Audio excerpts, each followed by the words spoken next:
Are you thinking about getting hair extensions, but you were afraid and you don't know what to do, and all the things you hear about hair extensions terrifies you, but you're tempted? For all of you guys who know me, thank you and welcome back to my channel. For the newbies, my name is Zoya. I am the hair loss and hair extension specialist here at Zoya Salon in Dallas, and as someone who has done this for over 25 years, and not only is someone who is doing hair extensions and is specialized in fine thinning hair, also as someone who's gotten extensions all of these years because I needed it. I love to tell you all of my secrets, all the things that I know and I wish I knew before I got hair extensions, or even before I got into this field. It's going to be a long video, so I'm going to break up this video in a few parts. So make sure you follow the channel and like and subscribe our videos so you would get notification. The first part, one size doesn't fit all. There are various different methods of hair extensions for different lengths, texture, and hair type, and hair head and desires. I personally do 7 different methods at my salon. There are many different more methods that I have, kind of like I would say 7, because pretty much most of them go under that category. I'm going to break it down and tell you pros and cons on each method. So this is the first factor.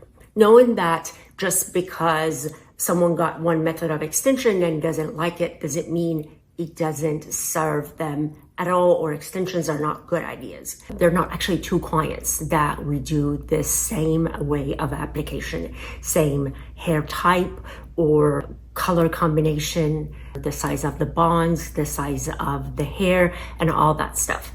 Let me just break it down in this category. You have a strand by strand method. That one, it would be your micro locks, I-tips, micro links. And the other strand by strand method is fusion method. And fusion or K-tips, you have cold fusion and you have regular classic fusion. They are one of my favorite methods and I personally love them. Several reasons. They have 360 movement. It means that you can easily, without any trouble from day one, practically put your hair up, down. It goes completely like a strand of hair does. 360.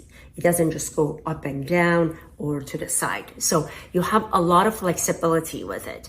It feels very light, it feels natural, and it feels just like your own hair. But the cons about them, one, not everybody is a candidate for it. If you are going through a major active shedding process, if your hair is super fine, or if you are somebody who is in the water a lot, you don't want to dry your hair, you don't want to style your hair, at that point, fusion method might not be the best thing for you. The pros is it lasts up to 6 months. I generally say 4 to 4.5 months to be on the safe side, but it can stay on your hair, so you don't need any maintenance. But you have the fusion method and you have the I-tip or individual micro locks. Personally, I don't love the links or the locks. I don't like how bulky they are in comparison to the other individual methods of fusion. And I don't like having all of those beads, about 150 to 200 a strand on the head. But it works for some people, especially if you have textured hair or if you have thicker hair texture and you want to go with more density of the hair for individual method, it might work for you. But then when it comes to micro links, you need maintenance on the hair. When it comes to fusion method, you don't have any maintenance. You get them practically about 4 to 4.5 months later, you replace them with a new set of extensions. So they're amazing. And then the other method that kind of goes on the categories of the weft is you got your beaded weft and then you have your tape-in methods. So the hair comes in a row practically. So it's like a string of a hair, and then you attach them, whether with beads or you attach them with beads and stitching, you attach them with braids, and there are several different methods in between. So the way you apply them, it goes back to how much coverage you need.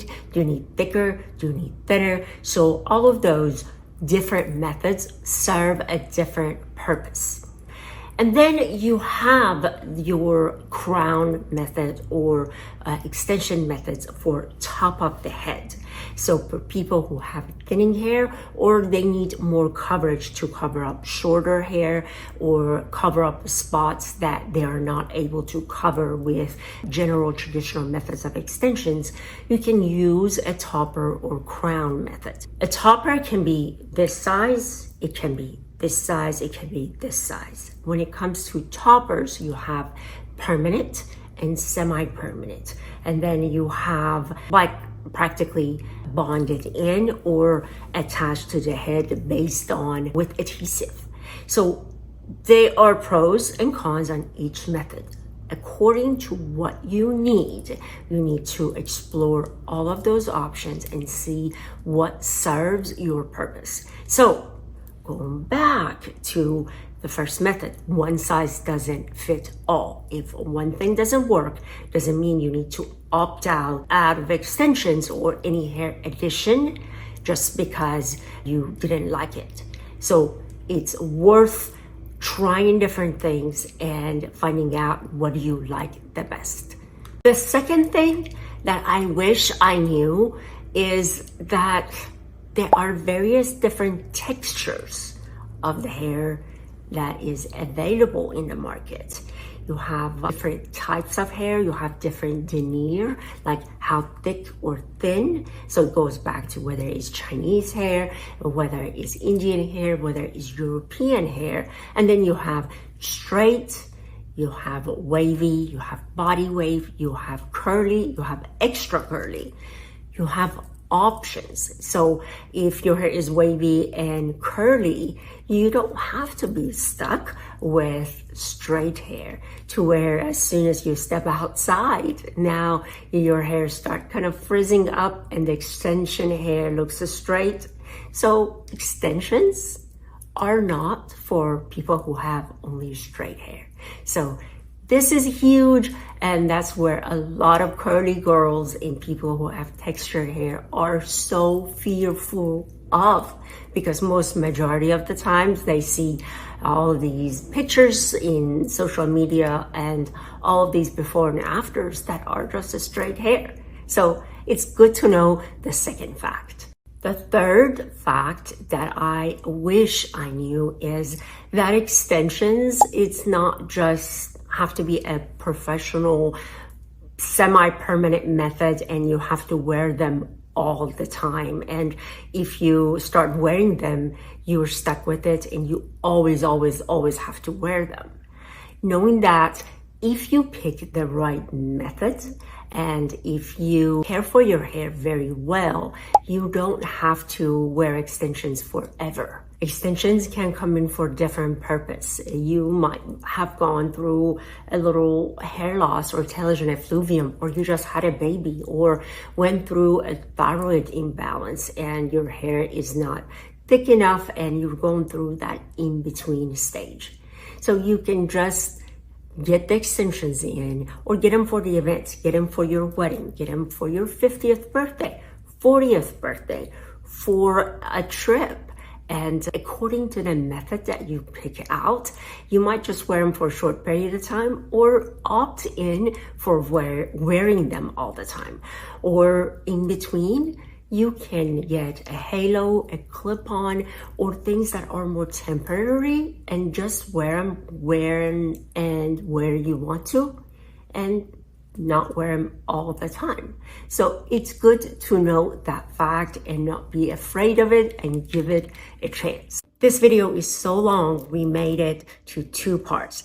Thank you for watching part 1 and tune in for the part 2 videos.